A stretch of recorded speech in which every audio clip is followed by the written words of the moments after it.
Balaji product கேளுங்க. சொல்லுங்க. Mic கொடுத்துறீங்களா? அவருக்கு ஒரு மைக் இல்ல கேளுங்க. மீனாட்சி சார், சித்து சார், ஒரு நிமிஷம். பாலாஜி சார், நீங்க ஒய்ஃபுக்கு வந்து ரொம்ப பயப்படுவீங்களோ? என்ன சார்? உங்க ஒய்ஃபுக்கு வந்து ரொம்ப பயப்படுவீங்களோ? அப்படி இல்லை சார். ஏன்னா ஒரு சினிமா வேணும்னா எப்போதுமே ஹீரோயின் தான் பக்கத்துல இருப்பாங்க. நீங்க ஹீரோயின் அங்க உட்கார வச்சுட்டு ஒய்ஃப் பக்கத்துல உட்காருங்க. இது வந்து எந்த வகையில நியாயம்? அவங்க வந்து எப்போதும் சேர்ந்து ஹீரோயின் கூட தான் வருவாங்க, அவங்க கூட தான் போஸ்ட் கொடுப்பாங்க, உட்காந்துருப்பாங்க. இப்படி இருக்கீங்களா? அதை பத்தி சொல்லுங்க சார். அப்படிலாம் இல்லை சார். என்னன்னா ஹீரோயின் வந்து கண்டிப்பா படத்துல நம்ம கூட ஃபுல்லாக இருக்க தான் போறாங்க. நம்ம இது வந்து ஒரு அச்சீவ்மெண்ட் சார். இந்த டீசர் வந்து நம்ம பார்க்கறோம்னா இது ஒரு பெரிய அச்சீவ்மெண்ட். இது வந்து சாரிங்க, இல்லை சார் வந்து இப்போதான் அதை யோசிச்சு ஏதாவது பண்ணணும்னு பண்றாரு. என்னன்னா இந்த அச்சீவ்மெண்ட்டை வந்து ஒய்ஃபோட நம்ம, ஏன்னா நம்மளோட கஷ்டத்துல வந்து அவங்க தான் சார் இருந்திருக்காங்க. நம்ம கஷ்டப்படுறவங்களாம் பார்த்துருக்காங்க. நான் எவ்வளோ புலம்பிருப்பேன், ஏதாவது அச்சீவ் பண்ணணும்னு எவ்வளோ புலம்பிருப்பாங்க, அதெல்லாம் அவங்க தான் கேட்டிருப்பாங்க. அவங்க தான் நமக்கு சப்போர்ட் பண்ணியிருப்பாங்க. கஷ்டப்படும் போது அவங்க தான் சப்போர்ட் பண்ணியிருப்பாங்க. ஸோ நம்ம ஒரு விஷயம் அச்சீவ் பண்ணும் போது அவங்களோட உட்காந்து பார்க்கணுன்ற ஒரு ஆசை தான் சார். மற்றபடி கேட்கணும் இல்லை. சந்தோஷமா சார். நடிகர் யார் சார்?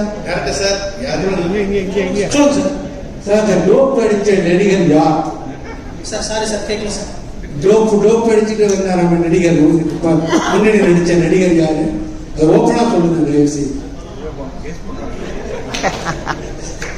சார் அது வேண்டாம்.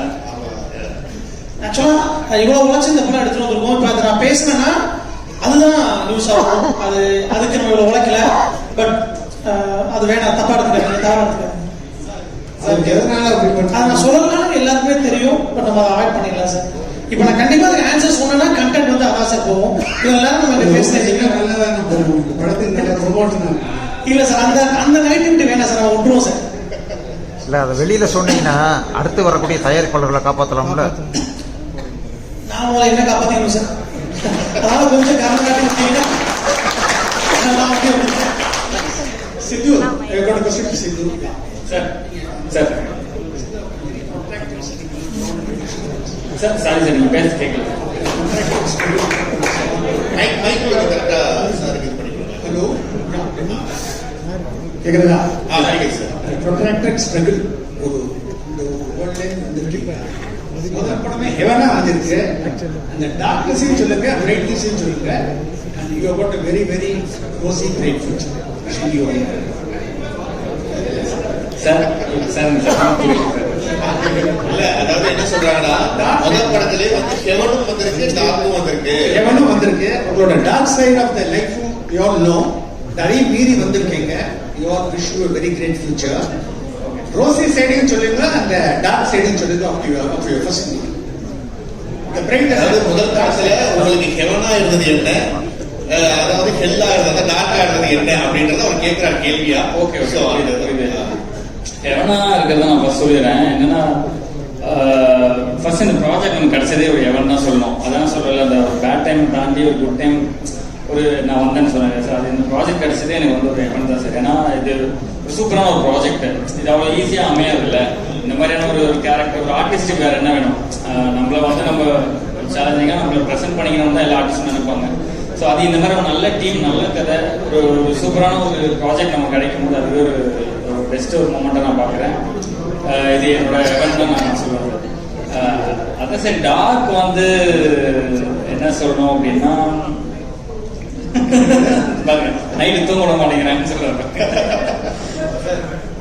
டார்க் வந்து டார்க் எதுவும் இல்லை சார். டார்க் எதுவும் இல்லை இதை பொறுத்த வரைக்கும். ஃபர்ஸ்ட் டைம் நான் நடிக்க கூப்பிடும்போது நானே மனோலட்சம் கூப்பிடுறேன் சார். சீரியல் நிப்பாட்டிங்க சார், நிப்பாட்டியாச்சு அப்படிங்க. எனக்கு என்ன தோணுது, நம்ம பேப்பே பிடிச்சா அவர் அட்டாக் பண்ணிச்சு அப்படிதான் உள்ள வந்தாரு. பட் ஓகே சார், நான் கரெக்டா அதே மாதிரி எனக்கு இந்த ப்ராஜெக்ட் வந்து அமையும் போது நான் சீரியல்ஸ் பண்ணிட்டு இருந்தேன். கரெக்டா அது முடியுது, அடுத்த நாள் எனக்கு இந்த ஆஃபர் வந்தது. ஸோ அதுவே ஒரு பெரிய ஒரு நல்ல ஸ்டார்ட்டா நான் பார்த்தேன். ஓகே, இது கரெக்டாக முடியுது, அடுத்த நாள் இது வருதுன்னும் போது சம்திங் ஒரு குட் ஸ்டார்ட் அப்படின்றத நான் நினைச்சேன். சிது சார் இங்கே லெஃப்ட் அதே தான் அங்கே சொல்லுங்க சார். நீங்க பல வருஷமா ஸ்ட்ரகிள் பண்ணிட்டு இருக்கீங்க. உங்க லக்கி சார்ம் வந்த உடனே டோட்டலா வந்து வீடியோ போட ஆரம்பிச்சு ரொம்ப ஹாப்பியா இருந்தீங்க. இப்போ வந்து எல்லாருக்குமே ஒரு பெரிய நடிகருக்கு புதுசா லான்ச் பண்ணும்போது பிரசாத் ராவுக்கு பெரிய கனவா இருக்கும். அந்த ஸ்டேஜ்ல போய் நின்று பேசும்போது பெரிய ஆக்டர் ஆகும்போது தான் இது மாதிரி வந்து பெரிய பெரிய ஹோட்டல் இருப்பாங்க. ஸோ நீங்க பெரிய ஆக்டர் ஆயிட்டீங்களா இல்ல அந்த என்ன இருக்காங்க? சார் இப்பதான் சார் நான் வந்து இப்பதான் படிப்படியா இப்பதான் சார் முதல் படிக்கட்டிலே கால வச்சிருக்கேன். அதனால இன்னும் போக போக தான் சார் வரும். சார் அப்போ உள்ள நீங்க சார் இப்போ நீங்க பேசுனீங்க ஒரு சில மூவிஸ் வந்து தியேட்டர்ல என்ன நம்ம ப்ரமோஷன் பண்ணாலும் தியேட்டர்ல வரக்கூடிய ஆடியன்ஸோட எண்ணிக்கை ரொம்ப கம்மியா இருக்குன்னு சொல்றீங்க. ஸோ போன வாரத்துல 7 மூவி வந்துச்சு, மக்கள் மத்தியில பெருசா போய் ரீச் ஆகல. ஸோ இதுக்கு என்ன காரணம் நான் நினைக்கிறேங்க? தியேட்டர்ஸ் ஓனர்ஸ் கிட்டங்க என்ன மாதிரியான விஷயங்கள் இருந்தா நல்லா இருக்கும்னு நினைக்கிறீங்க? இல்ல சார், இங்க ஃபர்ஸ்ட் ஆஃப் ஆல் எப்படி சொல்ல தெரியல, இங்க நிறைய ஆக்சுவலா உப்மா படங்கள் இங்க இருந்தாலே இண்டஸ்ட்ரி நல்லா சார் இருக்கும். ஸோ இன்னைக்கு நீங்க இத்தனை படங்கள் ரிலீஸ் ஆகல நம்ம சொல்றோம், நீங்களும் ஃபீல் இருக்கீங்க, எவ்வளவு எனக்கு தெரிஞ்சு நீங்க நல்ல எக்ஸ்பீரியன்ஸ் நினைக்கிறேன். நீங்க அந்த 7 படங்கள் எடுத்துட்டீங்கன்னா ஃபிலிம் மேக்கிங்கா குவாலிட்டியா எத்தனை படம் வந்திருக்குன்னு நீங்க கவுண்ட் பண்ணீங்கன்னா உங்களுக்கு தெரிஞ்சிடும்.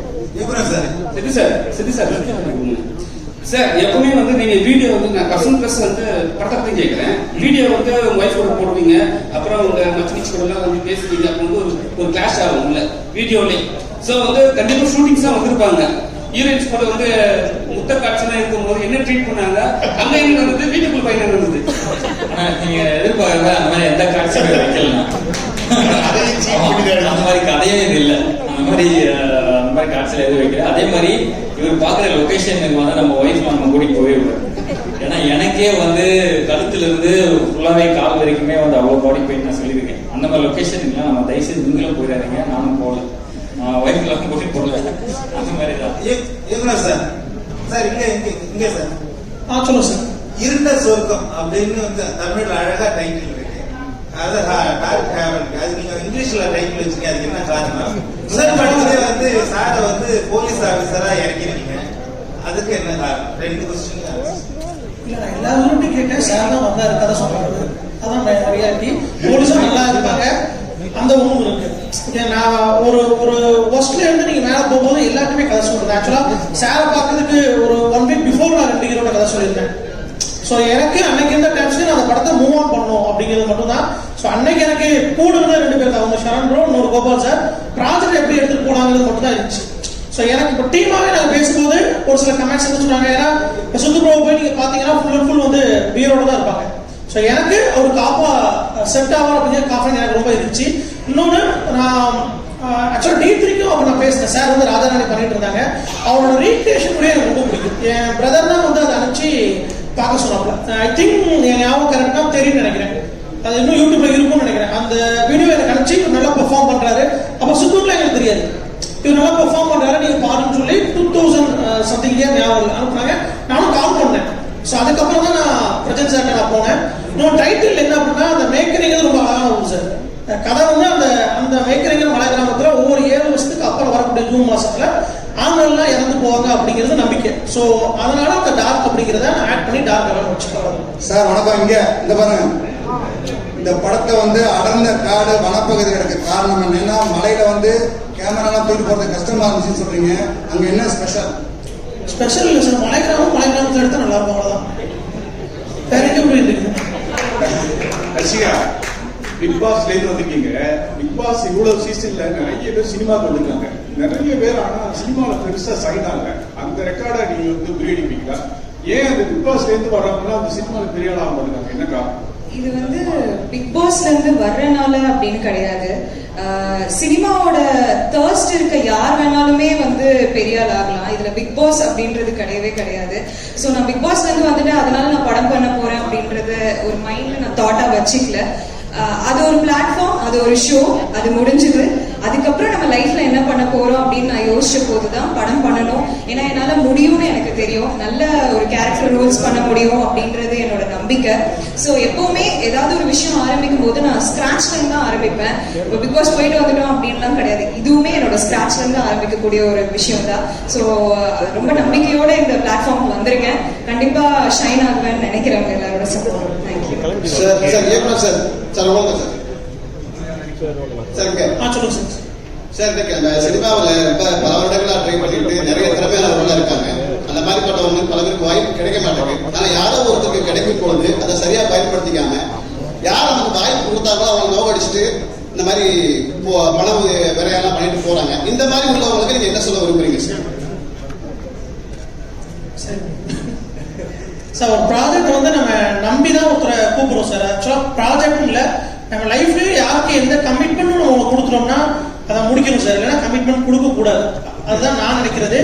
ஸோ நீங்கள் ஒன்ஸ் உள்ள வந்த பிறகு நீங்கள் கார்னர் பண்ணுறதா இருக்கட்டும், இல்லை டாமினேட் பண்ணுறதா இருக்கட்டும், அது நாட் ஓன்லி சினிமா, எல்லாரோட லைஃப்லையுமே அதை அவாய்ட் பண்ணுறதுக்கு பெஸ்ட் தான் சார். நான் அந்த சினிமாக்குன்னு சொல்லலை, என் பாஸ்ட்ங்கிறது எனக்கு அதை நான் வந்து சாக்கணும்னு நினைக்கிறேன். அது என்னோட இருக்கட்டும். அதை ஏன் நான் உங்க மேலே பள்ளி தெரிக்கணும் அப்படிங்கிற ஒன்று தான். ஸோ மற்றபடி இது பெருசா எதுவும் இல்லை சார். டாக்டர் சார் சார் அப்படியே லெஃப்ட் சார் லெஃப்ட் இங்கே சார் ஒரே நிமிஷம். ஓகே சார், இப்போ என்னன்னா ஹீரோ வந்து பெரிய ஒரு குற்றச்சாட்டு மேலே வச்சாங்க. எனக்கு சேஃப்டியே இல்லை, மேலே ஹீரோ உடனே நடிக்க சொன்னாங்க, வந்து லீவு கேட்டாங்க. ஒருவேளை வந்து அந்த நீங்க எடுத்த ஹீரோ வந்து சேஃப்டின்னு சொல்லிட்டு தான் பயந்து ஓடிட்டாரா, இல்லை வந்து நீங்க நல்லாவே சேஃப்டி கொடுத்தீங்களா? அது சொல்லணும். இல்லை, நான் அவன் போட்டு ஒரு பாயிண்ட்டுக்கே வருத்தப்பட்டிருக்கேன். இப்போ இதையும் சேர்த்து போட்டுருக்கீங்க. ஆக்சுவலா அது வந்து தப்பு தான் சார், அதை நான் இல்லைன்னு சொல்லலை. பட் ஆனால் நம்ம சேஃப்டி வச்சிருந்தோம். இப்போ நான் அதுக்கும் பேரை சொன்னா அது கான்ட்ரவர்ஸியாக தான் ஆகும்.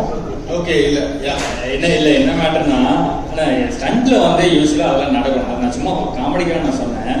அது சேஃப்டி இல்லைன்னுலாம் கிடையாது. சேஃப்டி வச்சுட்டு தான் அப்போ ஸ்டண்ட் டீம் எல்லாரும் வச்சு தான் பண்ணாங்க. அது வந்து அது யூஸ்வல் நடக்கிறது தான். அது தவிர்க்க முடியாது. இல்லை ஸ்டண்ட் சீக்வன்ஸ் எங்கேயாவது சின்ன சின்ன அடியெல்லாம் படுறது கஷ்டம் தான். அதனால சேஃப்டி இல்லைன்னுலாம் கிடையாது. அதுக்கும் அதுக்கும் சம்மந்தம் இல்லை. Super, thank you. நான் thank you so much for your lovely questions. எல்லாமே கரெக்டாக கேட்டீங்க. அண்ட் இந்த நேரத்தில் நம்ம வந்து ஒரு ஹோல் டீமோட அந்த ஃபோட்டோ செஷன் வந்து எடுத்துடலாம். ஸோ டார்க் ஹெவன் படத்தோட கேஸ்ட் அண்ட் க்ரூ எல்லாருமே வாங்க.